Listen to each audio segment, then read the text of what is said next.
here. For it was against the rules for pilots to fly over the community. Occasionally, when supplies were delivered by cargo planes to the landing field across the river, the children rode their bicycles to the riverbank and watched, intrigued, the unloading and then the takeoff directed to the west, always away from the community. But the aircraft a year ago had been different. It was not a squat, fat-bellied cargo plane, but a needle-nosed single-pilot jet. Jonas looked around anxiously and had seen others, adults as well, as children, stop what they were doing and wait, confused, for an explanation of the frightening event. Then, all of the citizens had been ordered to go into the nearest building and stay there. Immediately, the rasping voice through the speakers had said, "Leave your bicycles where they are." Instantly, obediently, Jonas had dropped his bike on its side on the path behind his family's dwelling. He had run indoors and stayed there alone. His parents were both at work, and his little sister Lily was at the child care center where she spent her after-school hours. Looking through the front window, he had seen no people. None of the busy afternoon crew of street cleaners, landscape workers, and food delivery people who usually populated the community at that time of day. He saw only the abandoned bikes here and there on their sides.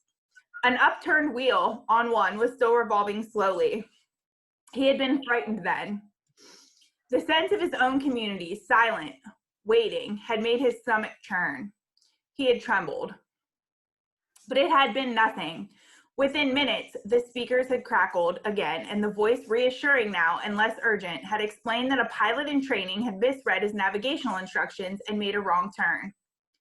Desperately, the pilot had been trying to make his way back before his error was noticed. "Needless to say, he will be released," the voice had said, followed by silence. There was an ironic tone to that final message, as if the speaker found it amusing, and Jonas had smiled a little, though he knew what a grim statement it had been. For a contributing citizen to be released from the community was a final decision, a terrible punishment, an overwhelming statement of failure. Even the children were scolded if they used the term lightly at play, jeering at a teammate who missed a catch or stumbled in a race. Jonas had done it once, had shouted at his best friend, "That's it, Asher, you're released," when Asher's clumsy error had lost a match for his team. He had been taken aside for a brief and serious talk by the coach, had hung his head with guilt and embarrassment, and apologized to Asher after the game. Now, thinking about the feeling of fear as he pedaled home along the river path, he remembered that moment of palpable, stomach-sinking terror when the aircraft had streaked above. It was not what he was feeling now with December approaching. He searched for the right word to describe his own feeling. Jonas was careful about language, not like his friend Asher, who talked too fast and mixed things up, scrambling words and phrases until they were barely recognizable and often very funny. Jonas grinned, remembering the morning that Asher had dashed into the classroom late as usual, arriving breathlessly in the middle of the chanting of the morning anthem. When the class took their seats at the conclusion of the patriotic hymn, Asher remained standing to make his public apology as was required. "I apologize for inconveniencing my learning community." Asher ran through the standard apology phrase rapidly, still catching his breath. The instructor in his class waited patiently for his explanation. The students had all been grinning because they had listened to Asher's explanation so many times before. "I left home at the correct time, but when I was riding along near the hatchery, the crew was separating some salmon. I guess I just got distraught watching them. I apologize to my classmates," Asher concluded. He smoothed his rumpled tunic and sat down. "We accept your apology, Asher," the class recited, the standard response in unison. Many of the students were biting their lips to keep from laughing. "I accept your apology, Asher," the instructor said. He was smiling. "And I thank you because once again you have provided an opportunity for a lesson in language. Distraught is too strong an adjective to describe salmon viewing." He turned and wrote distraught on the instructional board. Beside it, he wrote distracted. Jonas, nearing his home now, smiled at the recollection. Thinking still as he wheeled his bike into its narrow port beside the door, he realized that frightened was the wrong word to describe his feelings now that December was almost here. It was too strong an adjective. He had waited a long time for this special December. Now that it was almost upon him, he wasn't frightened. He was eager, he decided. He was eager for it to come, and he was excited, certainly. All of the 11s were excited about the event that would be coming so soon. But there was a little shudder of nervousness when he thought about it, about what might happen. Apprehensive, Jonas decided. That's what I am. Who wants to be the first to name for feelings? Jonas's father asked at the conclusion of their evening meal. It was one of the rituals, the evening telling of feelings. Sometimes Jonas and his sister Lily argued over turns over who would go first. Their parents, of course, were part of the ritual. They too told their feelings each evening. But like all parents, all adults, they didn't fight and wheedle for their turn. Nor did Jonas tonight. His feelings were too complicated this evening. He wanted to share them, but he wasn't eager to begin the process of sifting through his own complicated emotions, even with the help that he knew his parents could give. You go, Lily, he said, seeing his sister, who was much younger, only a 7, wiggling with impatience in her chair. I felt very angry this afternoon, Lily announced.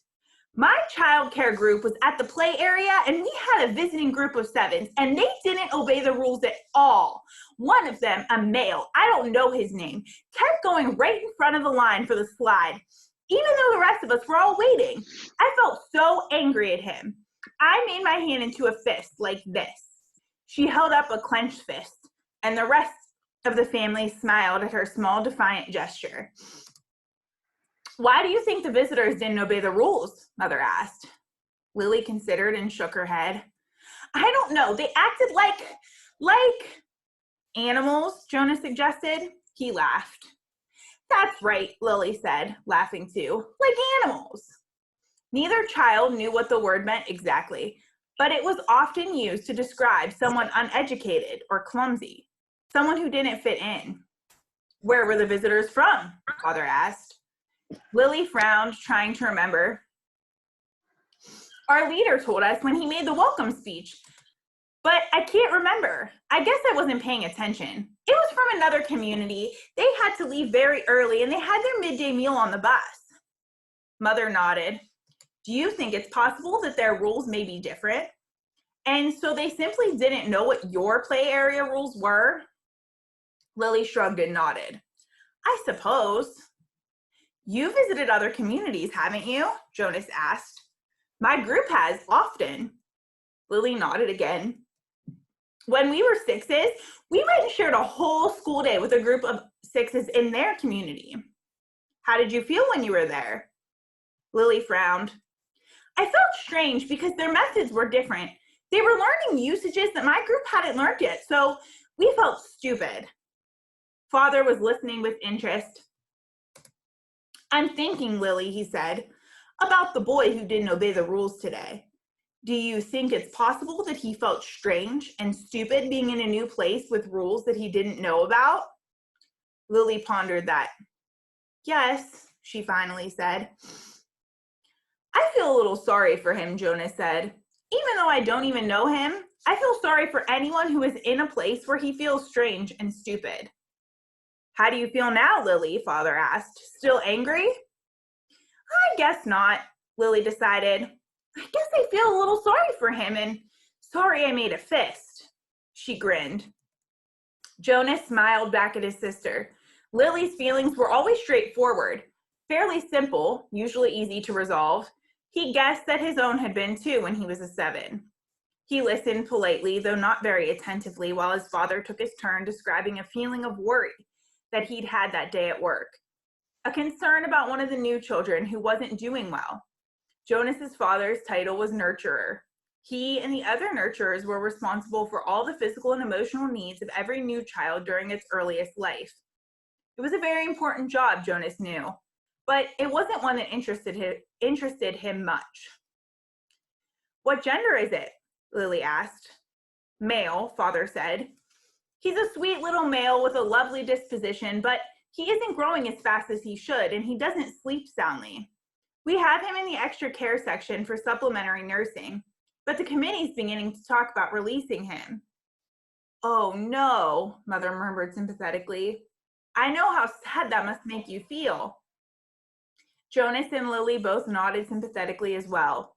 Release of new children was always sad because they hadn't had a chance to enjoy life within the community yet, and they hadn't done anything wrong. There were only 2 occasions of release which were not punishment. Release of the elderly, which was a time of celebration for a life well and fully lived, and release of a new child, which always brought a sense of what could we have done. This was especially troubling for the nurturers like Father, who felt they had failed somehow, but it happened very rarely. Well, Father said, I am going to keep trying. I may ask the committee for permission to bring him here at night, if you don't mind. You know what the night crew nurturers are like? I think this little guy needs something extra. Of course, Mother said, and Jonas and Lily nodded. They had heard Father complain about the night crew before. It was a lesser job. Night crew nurturing assigned to those who lacked the interest or skills or insight for the more vital jobs of the daytime hours. Most of the people in the night crew had not even been given spouses because they lacked somehow the essential capacity to connect to others, which was required for the creation of a family unit. Maybe we can even keep him, Lily suggested sweetly, trying to look innocent. The look was fake, Jonas knew. They all knew. Lily, Mother reminded her, smiling, you know the rules. 2 children, 1 male, 1 female, to each family unit. It was written very clearly in the rules. Lily giggled. Well, she said, I thought maybe just this once. Next, Mother, who held a prominent position at the Department of Justice, talked about her feelings. Today, a repeat offender had been brought before her, someone who had broken the rules before, someone who she had hoped had been adequately and fairly punished and who had been restored to his place, to his job, his home, his family unit. To see him brought before her a second time caused her overwhelming feelings of frustration and anger, and even guilt that she hadn't made a difference in his life. I feel frightened for him too, she confessed. You know that there's no third chance. The rules say that if there's a third transgression, he simply has to be released. Jonas shivered. He knew it happened. There was even a boy in his group of 11s whose father had been released years before. No one ever mentioned it. The disgrace was unspeakable. It was hard to imagine. Lily stood up and went to her mother. She stroked her mother's arm. From his place at the table, Father reached over and took her hand. Jonas reached for the other. One by one, they comforted her. Soon, she smiled, thanked them, and murmured that she felt soothed. The ritual continued. Jonas? Father asked. You're last tonight. Jonas sighed. This evening, he almost would have preferred to keep his feelings hidden, but it was, of course, against the rules. I'm feeling apprehensive, he confessed, glad that it was the appropriate descriptive word had finally come to him. Why is that, son? His father looked concerned. I know there's really nothing to worry about, Jonas explained, and that every adult has been through it. I know you have, Father, and you too, Mother, but it's the ceremony that I'm apprehensive about. It's almost December. Lily looked up, her eyes wide. The ceremony of 12, she whispered in an awed voice. Even the smallest of children, Lily's age and younger, knew that it lay in the future for each of them. I'm glad you told us of your feelings, Father said. Lily, Mother said, beckoning to the little girl, go on now and get into your night clothes. Father and I are going to stay here and talk to Jonas for a while. Lily sighed, but obediently she got down from her chair. Privately? She asked. Mother nodded. Yes, she said. This talk will be a private one with Jonas. All right, chapter 2. Jonas watched as his father poured a fresh cup of coffee. He waited. You know, his father finally said, every December was exciting to me when I was young, and it has been for you and Lily too, I'm sure. Each December brings such changes. Jonas nodded. He could remember the Decembers back to when he had become, well, probably a 4. The earlier ones were lost to him, but he observed them each year, and he remembered Lily's earliest Decembers. He remembered when his family received Lily, the day she was named, the day that she became a one. The ceremony for ones was always noisy and fun. Each December, all the new children born in the previous year turned one. One at a time, there were always 50 in each year's group, if none had been released. They had been brought to the stage by the nurturers who had cared for them since birth. Some were already walking, wobbly on their unsteady legs. Others were no more than a few days old, wrapped in blankets held by their nurturers. "I enjoy the naming," Jonas said. His mother agreed, smiling.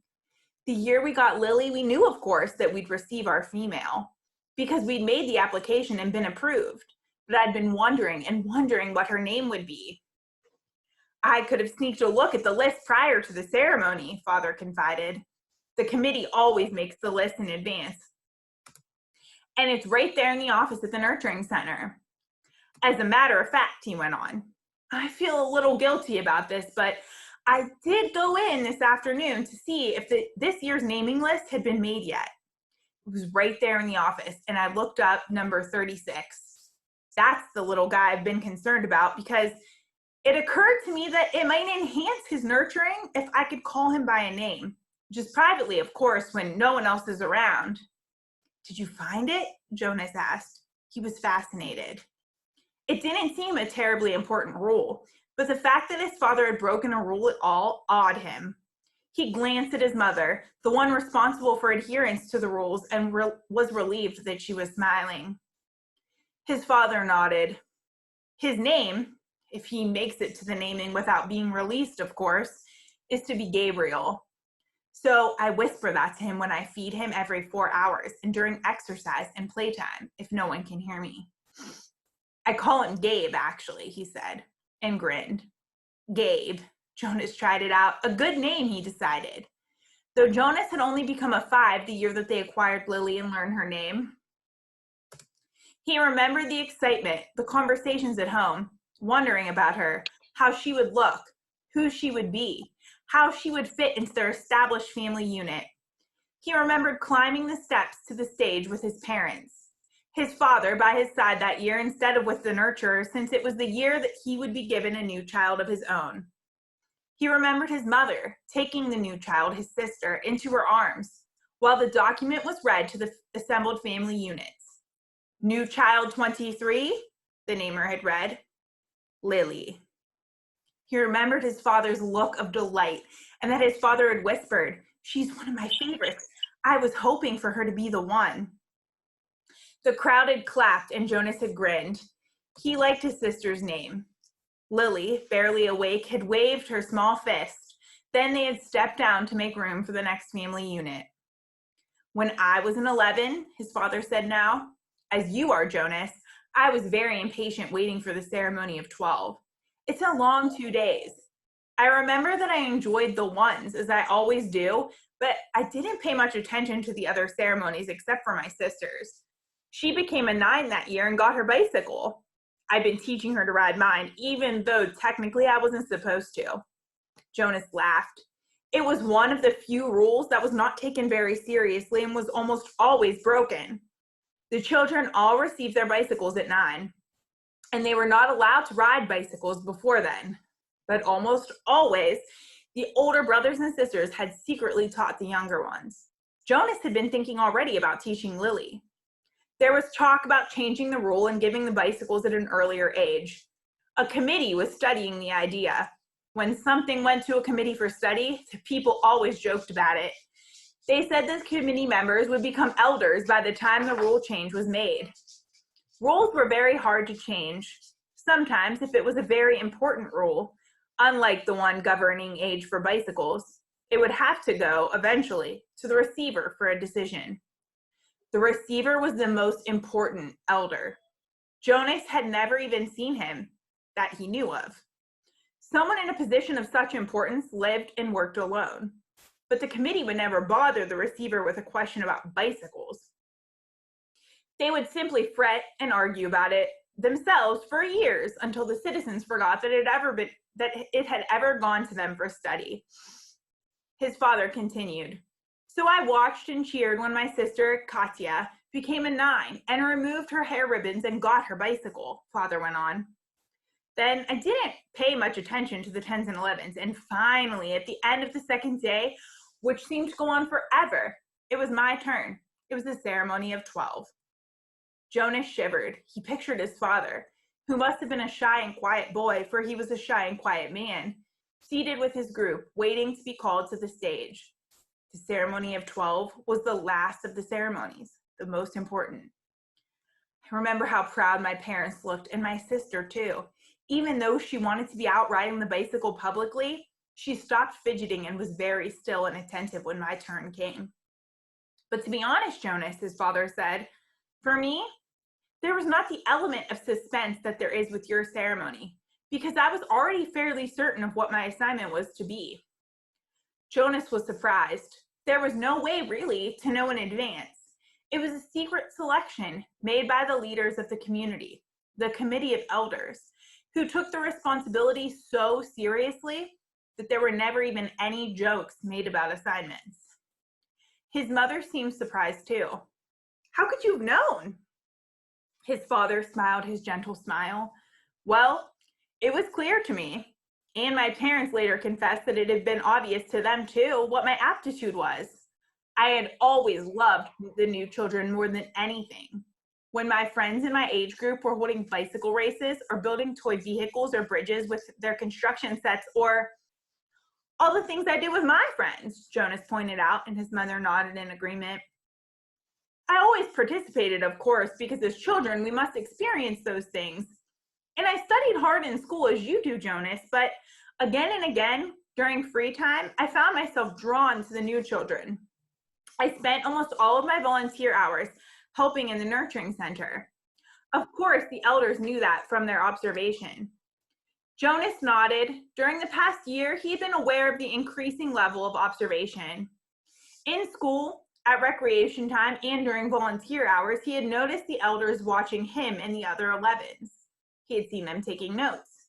He knew, too, that the elders were meeting for long hours with all of the instructors that he and the other 11s had had during their years of school. So I expected it, and I was pleased, but not at all surprised when my assignment was announced as nurturer, Father explained. Did everyone applaud, even though they weren't surprised? Jonas asked. Oh, of course, they were happy for me that my assignment was what I wanted most. I felt very fortunate, his father smiled. Were any of the 11s disappointed your year? Jonas asked. Unlike his father, he had no idea what his assignment would be. But he knew that some would disappoint him. Though he respected his father's work, nurturer would not be his wish. And he didn't envy laborers at all. His father thought, no, I don't think so. Of course, the elders are so careful in their observations and selections. I think it's probably the most important job in our community, his mother commented. My friend Yoshiko was surprised by her selection as doctor, Father said. But she was thrilled. And let's see, there was Andre. I remember that when we were boys, he never wanted to do physical things. He spent all the recreation time he could with his construction set, and his volunteer hours were always on building sites. The elders knew that, of course. Andre was given the assignment of engineer, and he was delighted. Andre later designed the bridge that crosses the river to the west of town, Jonas's mother said. It wasn't there when we were children. There are rarely disappointments, Jonas, and I don't think you need to worry about that, his father reassured him. And if there are, you know there's an appeal process. But they all laughed at that. An appeal went to a committee for study. I worry a little bit about Asher's assignment, Jonas confessed. Asher's such fun, but he doesn't have really any serious interest. He makes a game out of everything. His father chuckled. You know, he said, I remember Asher when he was a new child at the nurturing center, before he was named. He never cried. He giggled and laughed at everything. All of us on the staff enjoyed nurturing Asher. The elders know Asher, his mother said. They'll find exactly the right assignment for him. I don't think you'll need to worry about him. But Jonas, let me warn you about something that may not have occurred to you. I know I didn't think about it until after my ceremony of 12. What's that? Well, It's the last of the ceremonies, as you know. After 12, age isn't important. Most of us even lose track of how old we are as time passes, though the information is in the Hall of Open Records, and we can go and look it up if we wanted to. What's important is the preparation for adult life and the training you'll receive in your assignment. I know that, Jonas said. Everyone knows that. But it means, his mother went on, that you'll move into a new group, and each of your friends will. You'll no longer be spending your time with your group of 11s. After the ceremony of 12, you'll be with your assignment group, with those in training. No more volunteer hours, no more recreation hours, so your friends will no longer be as close. Jonas shook his head. Asher and I will always be friends, he said firmly. And there will still be school. That's true, his father agreed. But what your mother said is true as well. There will be changes. Good changes, though, his mother pointed out. After my ceremony of 12, I missed my childhood recreation. But when I entered my training for law and justice, I found myself with people who shared my interests. I made friends on a new level, friends of all ages. Did you still play it all after 12? Jonas asked. Occasionally, his mother replied, but it didn't seem as important to me. I did, his father said, laughing. I still do every day at the nurturing center. I play bounce on the knee and peekaboo and hug the teddy. He reached over and stroked Jonas's neatly trimmed hair. Fun doesn't end when you become a 12. Lily appeared, wearing her night clothes in the doorway. She gave an impatient sigh. This is certainly a very long, private conversation, she said. And there are certain people waiting for their comfort object. Lily, her mother said fondly, you're very close to being an 8. And when you're an 8, your comfort object will be taken away. It will be recycled to the younger children. You should be starting to go off to sleep without it. But her father had already gone to the shelf and taken down the stuffed elephant, which was kept there. Many of the comfort objects, like Lily's, were soft, stuffed, imaginary creatures. Jonas's had been called a bear. Here you are, Lily Billy, he said. I'll come help you remove your hair ribbons. Jonas and his mother rolled their eyes, yet as they watched affectionately as Lily and their father headed to the sleeping room with the stuffed elephant that had been given to her as her comfort object when she was born. His mother moved to her big desk and opened her briefcase. Her work never seemed to end, even when she was at home in the evening. Jonas went to his own desk and began to sort through his school papers for the evening's assignment. But his mind was still on December and the coming ceremony. Though he had been reassured by the talk with his parents, he hadn't the slightest idea what assignment the elders would be selecting for his future, or how he might feel about it when the day came. All right. So, does anybody have any questions while you guys are all here? Everybody's muted right now. Noah said no on the chat.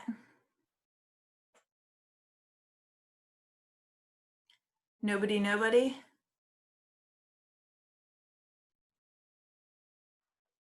think it went good. So you guys could all do the assessment and the setting after just listening to that little bit there. So chapters 1 and 2, quiz, and the setting assignment that's on Google Slides. Okay, Alex said he's good too, so All right. I guess we're all right. You guys